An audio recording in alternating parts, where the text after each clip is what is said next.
Blink number 5. Hack your way to creativity by making the most of boredom or making a mess in your workspace. Accessing your creativity isn't simple.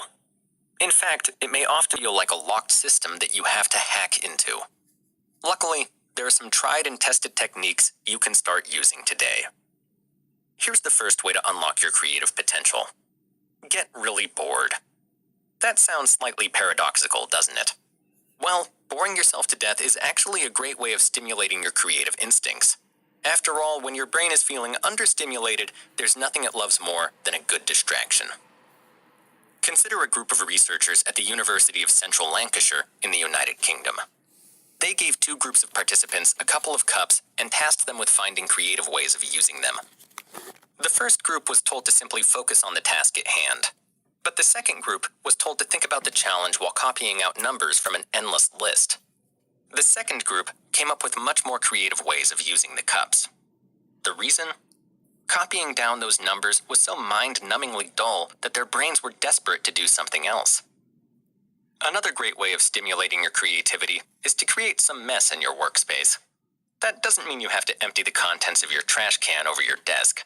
It's enough to place an array of visually interesting objects in the room you're working in. Think posters, magazines, artwork, knickknacks, and so on. What you want are things that make you think when you catch sight of them. That's often an unconscious process, triggering new ideas that you aren't even aware of. Studies carried out by the New York Times and research teams at Northwestern University in Illinois, for example, found that people came up with more creative drawings when they were working in a messy room than somewhere that had just been tidied up. If you're not sure, just Google search images of Steve Jobs or Mark Zuckerberg's desks. Blink number 6. Just taking a stroll can get your creative juices flowing. There's a simple and effective remedy for those moments when you're feeling stuck or doubtful. Switch your computer off and go for a walk. After all, the streets have long been a fertile source of inspiration. Take it from philosophers like Nietzsche and Rousseau. The latter argued that thinking only really works well when your legs are moving, while the former developed most of his ideas while out walking. You don't need to be working on a grand theory of knowledge, of course, but a philosophical mindset will help you get the most out of your walks. Getting into the right state of mind is all about noticing what's going on around you. Rather than rushing through the streets listening to your headphones or mulling over your worries, start really looking at the world. Using one's surroundings as a source of inspiration is a time-honored tradition. That's what the French poet Charles Baudelaire and his friends did as industrial cities began to expand in the 19th century. They called themselves flaneurs, or idle strollers. They wandered the streets at random looking for inspiration, entranced by the sights and sounds they encountered in the bustling thoroughfares. Walking is also a great way to stimulate your creative thought process. The great Enlightenment philosopher Immanuel Kant was famous for his long daily walks and had his most profound insights while strolling around his Prussian hometown. So let's turn to some practical tips to help you get the most out of your walks. First off, you'll need to head out. As soon as you hit the pavement, start focusing on your senses. What can you see, hear, and smell? Once you've trained yourself to be attentive to what's going on around you, you can move on to the next stage.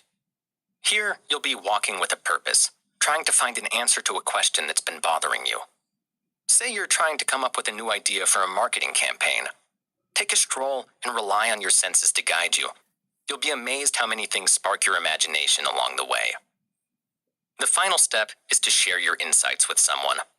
Tell them about your experiences, the odors, sights, snippets of conversations, and sounds you encountered. Even the smallest details can lead you to the answer you've been searching for. Blink number 7. Picking up new skills quickly is much more important than acquiring knowledge. The old saying goes, the older, the wiser. But that doesn't quite stand up to scrutiny today. The world has changed so quickly that it's tempting to say the exact opposite is true. The younger, the wiser. One of the ways in which society has changed is the declining importance of knowledge. The reason we're supposed to get wiser as we age is that we acquire more and more knowledge. But as author Tom Goodman pointed out in an article published in 2016, knowledge stored in the human brain just isn't that valuable anymore. After all, most information is a mere click away. Sometimes it's even closer. just think of virtual assistants like Amazon's Alexa. As anyone who's used Google, Twitter, or Wikipedia has experienced, knowledge is mostly outsourced to third parties today. That even applies to experience. Forums like Reddit and Quora are an endless source of experience-based insights which young people can access 24/7. As a result, what really sets us apart now isn't what we know, but rather our ability to learn new skills on the fly. Consider a study carried out at the University of Oxford in 2006. Researchers found that young people are much better at picking up new skills than the elderly, a finding more recently backed up by a similar study at Columbia University in 2016. But we don't need scientific studies to know this is true.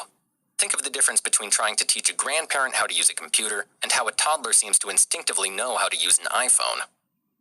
Being a quick learner is indispensable in an age defined by ever more rapid technological breakthroughs.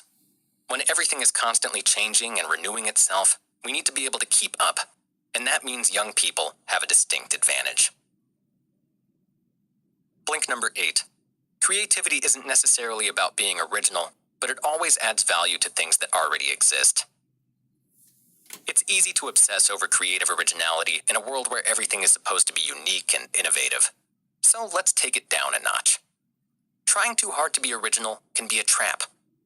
One of the biggest obstacles to realizing your creative potential is the widespread idea that everything you do has to be 100% original. But what does originality really mean? Well, it's basically a myth. Creative people are often seen as prophets channeling obscure and novel ideas that have never been heard of before. In other words, they're believed to be capable of making something out of nothing. That's a lot to ask. Humans aren't gods who can create something out of a void. Creativity is a social and cultural process. Whenever someone creates, they're referencing and taking inspiration from the world in which they live. Creativity, in other words, is about adding your own twist to things that already exist. Take an example that recently came up when Milk Magazine interviewed advertiser Adam Morgan. Morgan asked the interviewer if he knew who created the cheeseburger. According to him, it was the advertising agency J. Walter Thompson. In the 1930s, the company was trying to market Kraft cheese slices. Adding them to hamburgers, it turned out, was a great way of getting more people to eat them. Whether the story is true or not doesn't really matter because it's such a great example of how creativity works in the real world. All it takes is combining two things in a slightly different way. Look into the history of inventions, and you'll find that lots of creative breakthroughs were the result of exactly that sort of approach. George de Mestral, for example, invented Velcro after taking a walk and encountering the cocklebur, a plant covered in stiff, hooked spines with which it attaches itself to fur and clothing. What happened, he wondered, if you applied that principle to shoes? Now that's creativity. So here's the good news. Creativity isn't about exhausting yourself thinking a problem through. It's about trusting your instincts and creating the conditions in which inspiration can strike. Make a mess in your workspace, take a stroll, or just soak up the atmosphere around you. You'll be amazed at how many great ideas you have when you're least expecting them.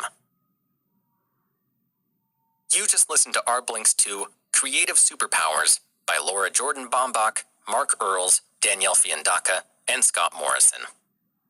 The key message is that creativity is essential in the modern world. We need innovative solutions and novel ideas to tackle global problems and also to create inspiring art. And creativity is not as hard to access as you think. Just being bored, a common experience for many people every day, is a great doorway to creativity. Alternatively, go for a walk and look around. There are thousands of objects and sensations that can spark your creativity at any given moment. And here's some actionable advice in addition to all the things you've just learned. Pay attention to the moment when inspiration hits. Everybody works differently, and you'll experience your own specific situations that stoke your creativity. When you get a eureka moment, be sure to make note of what you were doing when it happened. You may notice that it always happens when you're walking, when you were dreaming, or when you were soaking in a bath. Whichever it is, if you manage to identify it, you now have a shortcut to access your creativity in a more reliable way.